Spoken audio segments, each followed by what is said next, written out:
Welcome back to my channel. Balance sheets matter. It's been a while since I had done some videos, but I'm back into doing the stock analysis videos, and what I've been starting off doing is reanalyzing some of the old stocks I did to give updated stock analyses on them, and also to review how my old analyses were. Were these good analysis? What were some of the things I missed? What were some of the things I was on point with? And this kind of gives a good idea of what we can potentially learn or what we knew was right, set up potentially good buying opportunities and, value traps to avoid. So the three stocks we're going to be looking at today are MediFast, Leggett Platt, and HP Inc. So make sure to subscribe to the channel and like the video. To start, we're going to look at MediFast. So when I originally did the video, it was at about this point here, and the stock was about $30. And we're not going to spend too much time on this one because the summary is it's very quick. As you can see, the stock's gone down a lot because this is a small microcap stock. They're in the weight loss coaching business, and basically when Ozempic came out and the other GLP-1s, their revenue started basically going down. As you can see, before it was about 1.6 billion, and then it had ticked down to a little bit over $1 billion. And this was ballpark when we were looking at it was, February 2024. So it was like right after this point here, this is when we were looking at it. And the main thing I said is that this is a very small stock and we don't know how much their revenue is going to decline. And this is not a stock you want to buy until you see their revenue start to stabilize with some other stuff on that. And as we can see right now, December 2025, the revenue was $75 million, and compared to December 2024, it was $119 million. So does that look like their revenue has stabilized? It has absolutely not. So we do not know how low the stock is actually going to potentially go, which is not good, because the second thing I also brought up, that was the other caveat, is that they were not reducing their selling and general admin and basically their total other operating expenses at the same rate as the revenue is going down. This is kind of a quasi, direct marketing MLM type company. So even though they have these high gross margins, which have, marginally reduced, but, not very much, their operating margins were obviously on the lower side since the people that are effectively the coaches, they got to pay them a lot of money, and that's a lot of the overhead. And this, expense and whatever else is internal within their company, unless they can actually get this under control, to stop decreasing at the same rate as the revenue, they were going to have their operating margins compressed to potentially nothing, and actually now that has turned negative. So that's basically the big problem of why I said to stay away from the stock until you see the revenue stabilize and the operating margin stabilize as well, which neither of those has happened, and it's questionable if they will be able to stabilize their operating margins at a reasonable point in the future, and if they can stay profitable in the future. The one plus the company has going for it, and had going for it before, is they do have a good balance sheet. And while balance sheets do matter, they don't really matter if you're losing a lot of money. This is kind of makes it a slower bleed. So they did have, before, 224, they lost, $18 million. So their, total current assets, which is normally, cash and cash equivalents, and marketable securities, they still have over $200 million. And the total, current liabilities is only $43 million there. So they do have a very good current ratio. And with the property, plant, and equipment, that does leave them at $200 million of total equity when the stock is only $117 million. So they are trading considerably below their book value, but this is quite irrelevant because we do not know when this company is going to be profitable in the future, or if they are ever going to be profitable again on the future. So if you do like the stock, you have to basically follow what I originally said and wait for the revenue to stabilize, and then for the have some hope that the total operating expenses are also stabilizing, and they're going to have a positive operating income going forward in the future. And then you have to price it more at a lower PE in a zero growth scenario. And is that going to happen? It's hard to say. I had drawn these previous levels. There was a little bounce there. And this is the next one, but when you're losing money, it's all quite meaningless. They could potentially go down here before they find support and they're a much smaller company, or they could go bankrupt. It's really really hard to say. So not really much else to say on that stock, but I think the analysis I did before actually was quite good. So now we are going to look at Leggett and Platt. And unfortunately, this was, probably not my best analysis, as I will go over the primary reasons why. And if we look at the stock chart here, this is when I had originally did my video. It was a little bit under $20. And they have basically significantly fallen since. And go projecting forward in the future, we're not going to have to do that, since there seems to be an acquisition that's going to happen by the Somni Group, SGI. They're formerly Tempur-Pedic, basically. And I'll give a few thoughts on that afterwards, but let's look at the stock analysis here. So the big thing I had mentioned before, which was something that I did take into consideration, probably should have been applied to more of the overall picture, as I'll explain, is the company, a lot of their business is manufacturing for bedding and furniture. And that takes about half their business. And this is a little bit of a cyclical business. I previously did compare them to Tempur-Pedic there and Sleep Number, both which experienced a little bit of the same. And since they're just on the manufacturing side, they actually are a little bit harder hit. And as you can see, from 2004 into 2009, there was this actually multi-year contraction before things picked up again. And when I originally did the stock analysis video, they had just hit their peak and they only had 1 year off. And the big problem with this is, you don't know how long the stock is going to decrease for. It's, right now, if they stop basically at $4 billion, unfortunately, we're not going to know what the future, but things could have basically kept contracting. And we can see there was some basically gross margin contraction too, but that's, similar to levels to when they had the contraction before, and then they started picking up. Let's actually go a little bit longer so I can pick up those few past years here. So yeah, as we can go back, this is when they previously, had the contraction, was right in this period here. And, the gross margins were similar. So, what I was seeing before and, what I was seeing now is, okay, yeah, they're in a contraction cycle, but they're at a gross margin, which has been there in the future. So there really wasn't any fundamental deterioration from that. They just, they can't help it. There's going to be lower sales. That's just what the market is, and you can still make a reasonable amount of money.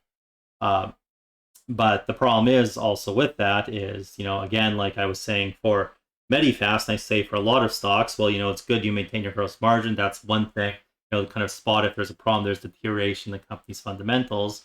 If you aren't growing or you're actually contracting in revenue temporarily, you have to have your selling and general admin under control, or else your operating margins drop quite a bit.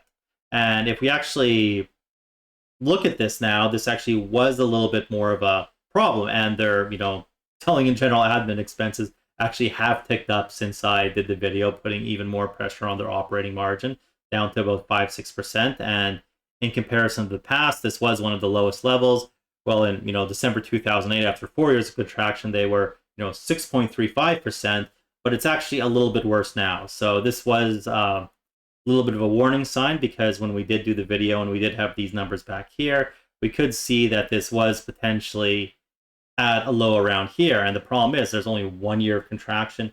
We don't know how much this is going to contract for. The other problem with Leggett and Platt that I did bring up that was a little bit overlooked is they have a relatively very high interest expense. Compared to other companies who have hundreds of millions, well, they only had 88 million, but for their very small operating income, this is a very, very high amount. And even when the position wasn't as badly as when we looked at 2023, you even look at several years ago, in 2020, there was operating income of 400 million and still interest expense of 83. So this is not very good. And even in these past ones where it was a little bit closer maybe to the 1-to-10 ratio, still wasn't obviously so hot. This was one of their highest interest expenses, and I did say looks like they're going to try to pay down the debt, and hopefully will in the future. As you can see from the interest expense, that basically did happen, and they were able to do that. And basically, as we can see, they did have a couple losses here. These were actually from one-time write-offs, the underlying, operating, pre-tax income, or not the pre-tax income, but if we take out basically these write-offs, which are, non-cash things, they actually would have been profitable for, these years as well. Not, very profitable. But their EPS, even now that it has recovered because they don't have those one-time write-offs, still is lower at only, $1.70 compared to, previous years before when they were doing $2.95, $2.28. So, there was some signs basically of deterioration. And in this time too, they were never a big company on repurchasing shares. They had, done that a little bit before, but they had paused for quite a while. And, the share count actually has ticked up a little bit, mostly just from the stock-based compensation, not that they were actually issuing shares. And if we go on to their balance sheet, I'll just point out that basically we have to look at also because they had some short-term debt before, which now is reduced, but is rolled into long-term debt. But they did actually manage, to pay down some of the debt. So, let's take all those things we kind of just discussed and, look at it, because one of the big things was, they have basically, a pretty big dividend at the time. And you can see for December 2023, the cash flow from dividend, they were paying $239 million. And the one comment I said is, well, they can technically afford this, as, their free cash flow was $383 million. This is getting to be a very high payout ratio. And if there isn't any more deterioration in the future, they are going to likely cut the dividend. And as you know, a company that's a dividend aristocrat, that's, paid dividends for all these years, if they suddenly slash their dividend down, the stock is going to drop quite a bit. That's a very, very bad sign. And being a smaller company in an industry which has, some cyclical trends that aren't under your control, this was actually a very, very big risk that if we kind of look at, these different points connected together, very high interest expense, they need to pay down debt, sales are already declining, they declined for 5 years in a row before, and we were only in 1 year of decline. How much longer could this go? And if things get any worse, they're going to basically have to cut the dividend. They're not going to be able to buy back shares, and they're going to have to try pay back some debt. And that was a really big risk that I effectively completely overlooked. So at the time, in retrospect, it's very easy, but these are things we could have seen before, could have analyzed before, and saw the risk of that dividend cut, because when basically the dividend cut was announced, this is really when the big drop happened. And for myself, it's, I ended up with about a $15 cost average for the stock. And, now that there's acquisitions happening, I might sell a touch higher, but, it's not a huge loss percentage wise, but it is still a loss, unfortunately. So, that was, greatly overlooked in Leggett and Platt. And now I'll just give a little bit of a talking of this. Somni Group was formerly Tempur-Pedic, and they actually, I think it was acquired the mattress firm or another kind of company there. And, now they were looking at basically acquiring Leggett and Platt, and they made their first offer in December 2025 for $12 per share, which Leggett and Platt basically rejected, saying it's really undervaluing the company. And that is probably true, because let's bring up their stock here. As you know, typically when the larger company acquires the smaller company, the larger company has their stock go down because typically they have to pay a premium.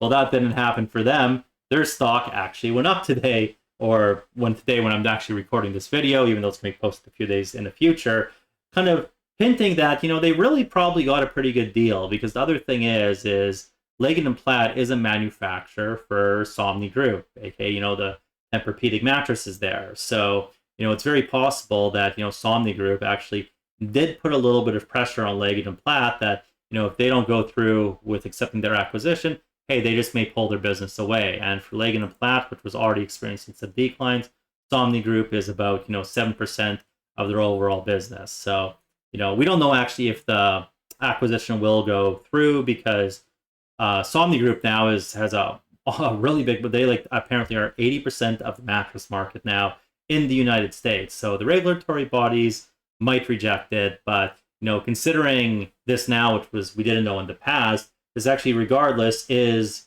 another headwind for Leggett and Platt if this acquisition were to get rejected, since Somni Group could cut them out as one of their suppliers, and that's going to basically put more pressure on Leggett and Platt there. So anyways, overall, as you can see, I did miss quite a few things in the analysis there. I didn't kind of pull together all the issues and see the big risks going forward. And that's one of those things that, say, for a company like UPS, which I just did a video on, I said, yeah, if things got significantly worse, they may have to cut the dividend, but they're not in this type of business, which is this smaller cap business, has these cyclical kind of trends like this that are out of control. UPS's recent declines were because Amazon basically pulled back some of their business from them, but that's kind of a one-time event, and then they go back on their increasing trends. So while a company like that can have a much tighter dividend, and they're probably not going to cut it, although if things got worse, they would cut it. When you look at something like Leggett and Platt, which is a much smaller company, has a lot more unpredictable revenue, that does become a much greater risk, and that dividend cut did happen, and that obviously caused big downside in the stock. And management kind of maybe has taken the easy way out, or they were strong-armed. We'll never really know, but we'll end that for Leggett and Platt. And now let's go on to HPQ. So HPQ is one of these very boring stocks, basically. There's very little growth with it. They do some share buybacks. They pay a dividend. I originally did my analysis here. I did not think they were the best value. And overall, their business, it's not the most amazing or impressive business. I'll go over the financials, and a lot of the same things I said before are still kind of true. I can't really say that much has changed. At the end of the day, basically HPQ just comes down to a valuation play. You want to buy them when they're cheap, and you want to sell them when they're expensive, because they did do a split apart with other part of them, which is the HP stock, whatever that one exactly is called. And that was in October 14. You can see since then they had $56 billion in revenue. Now they have $55 billion of revenue. Things have stayed pretty steady. Their net growth margins here have fluctuated a little bit, and it's kind of at an average right now of 20. They were up to 22 before. They've been at 18 before there too. And I did mention before that there's a little bit of apparently cyclicality in the sales of the different printers and other stuff they basically sell. As there was a little increase in the 2021, and then there's been a little decrease basically since. But things look like they're starting to creep up again. But this is just the HP company. There's nothing really new about this. The other thing which I mentioned in the previous two videos or previous two analysis of the stocks here, and I'm going to mention again in this, is when you have these really low growth flat companies, you really have to make sure they're keeping their selling and general admin and other operating expenses in check, because these can get away from you. They can really crunch your margin. And I wouldn't say they're really getting away from HPQ yet here. We look in the past, 7.82, it's gone up to 9. They did have a year as low as 5.86, 5.1, 6.94, and it's dropped a little bit, but the reason it's recently dropped is mainly because the gross margin has dropped, and not because of the operating margin. And the reason before, well, the operating margin kind of got a little bit of, maybe it maintained a little better here in this level, and this is probably when they actually had the real increase in the selling and general admin, is because they got their gross margins up a little bit. So there's nothing really too significant to take. The business is not showing any signs of deterioration. They're not showing any signs of improvement either. The one thing that was a little bit more of a problem before that they've paid down a little bit was the interest expense. As you can see, the operating income here over the last few years, they've highs of 5.6 billion. Now with the little bit of the lower margins on both sides, they're at 3.6. But that's not abnormal. 2018 they had 3.4 billion. So they kind of fluctuate around these numbers. Say $3 billion to maybe $6 billion, and maybe that's all they're going to be basically having going forward. But one thing they did basically do before is they took out a whole bunch of debt. As you can see, the interest expense was a lot lower at these times here to repurchase stock. And as I said in my previous video, well, because the interest expense is relatively so high now to the operating margin, they're not going to be able to continue basically taking on debt to buy back stock, and that is going to slow their share basically repurchases, and therefore that's also going to slow their EPS growth. And paying more interest is also going to slow your EPS growth too, because it's going to slow down the operating your operating income. We have to pay our interest expense. We make more money. We make basically less money on the bottom line because of that. And that's basically held kind of true here, as you can see when they kind of peaked around this with the high interest expense here. They did peak at almost like $3.30 per share, and with the margins and this and that, because things do fluctuate, actually has contracted a little bit, and the stock has gone down. So these were all very kind of forecastable things we could see in the future, because before you can see how fast they were buying back their shares, like 1.9 billion shares here. Now they're down to 944. And some of these years it was like buying back like 100 million shares, 100 million shares, 100 million shares, 200 million shares, 200 million shares. And now over the last several years, it's been less than 50 million shares being bought back per year. But from the interest expense here that we could see at the operating income, and the fact that, well, they're probably not going to get any big increases in future in their operating income, they were going to have to stop doing this, and this was quite predictable. So this was something that sometimes people say, oh, look at this great EPS, they're really cheap, and this is a good value from that, and this growth is going to go forward. But previously from this analysis, my last analysis, and reaffirming at this analysis, is that was unlikely, that was not going to happen. Not just unlikely, it was kind of impossible to happen, because they took out that to do the share repurchases, and that has all those basically other effects, which we are now basically seeing. So that was one of the reasons I did not want to buy the stock at the time, and I wanted to wait for a much lower valuation. And if we look at the balance sheet here, you can see basically the long-term debt before was 10 billion. They have paid it down a little bit. It's not very much. Still have negative total equity. It's not as much as before, but that's definitely not adding a plus onto the balance sheet. And even though that's negative 346, the goodwill is slightly up. So it's like that's negative $5 billion of effectively equity once we factor in the goodwill, and their market cap is 17 billion dollars there. So that is also one of the reasons I said before that they kind of garner lower PE, is because they do that. But then on the other hand, when you're a lower PE, you buy back shares, you can boost your EPS a little bit faster that way, which is kind of funny. And another interesting thing is, I was noticing before that the stock-based compensation was going up, and it actually has gone up a little bit more as well. And the thing is, when you have that going up, they're still paying down. That still does mean they need to actually repurchase, like more stock, where they were purchasing a lot before because they took out all this debt.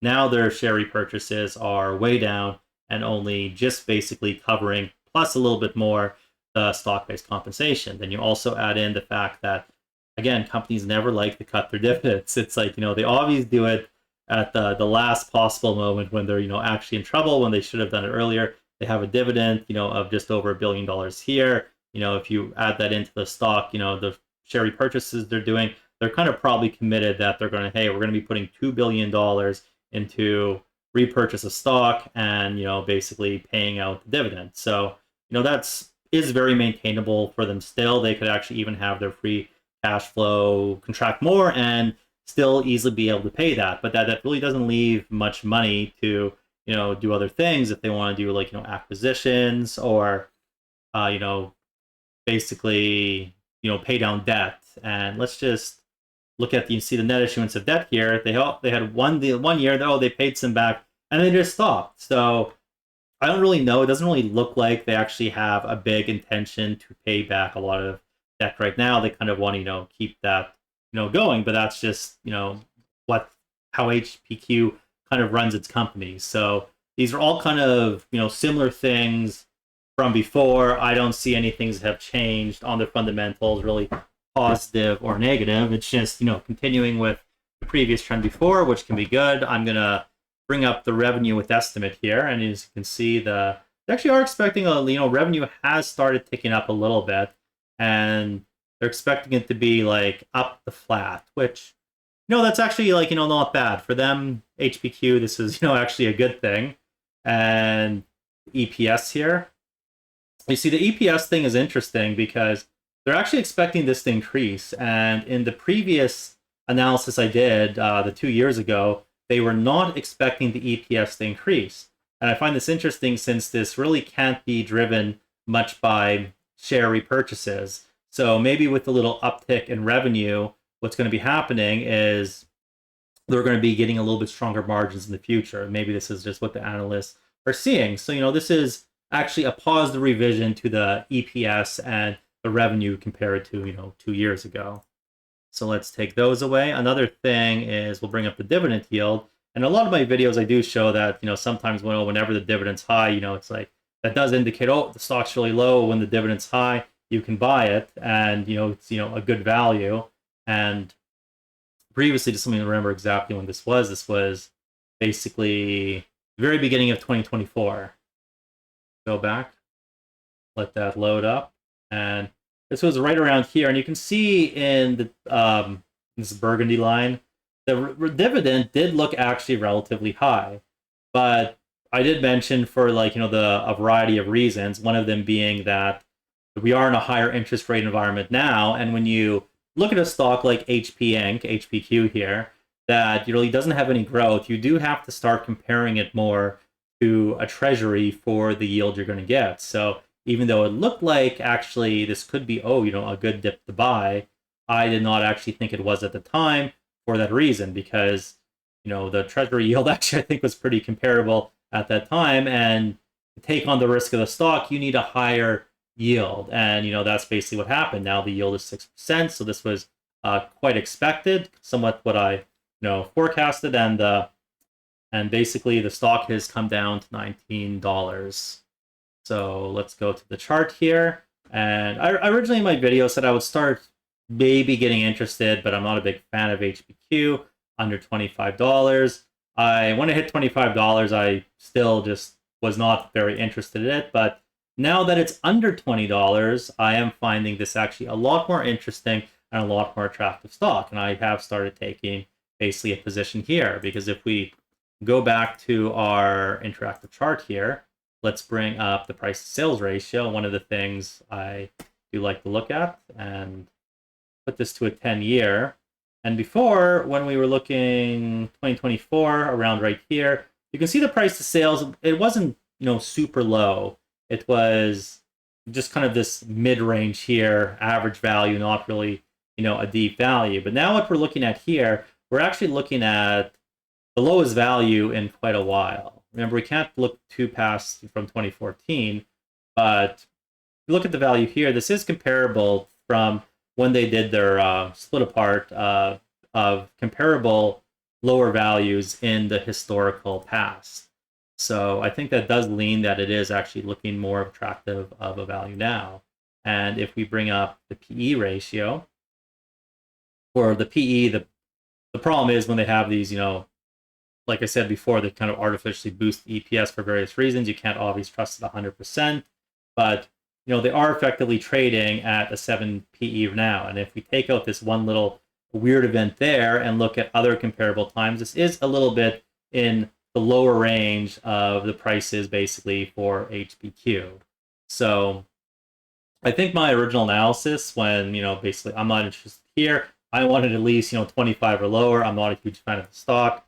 I, think that was a pretty good analysis. It all kind of, maintains true. And, right now I've bought a decent sized starter. And if it, drops more, around to, $15, which is, possible, I would, probably buy some more of it. But, this wouldn't be a, big long-term, hold and buy. It's just one of these stocks that's chugging along. It's, eventually, I don't think it's going to necessarily last, forever, but if it does get on a really big sale, you basically can buy it.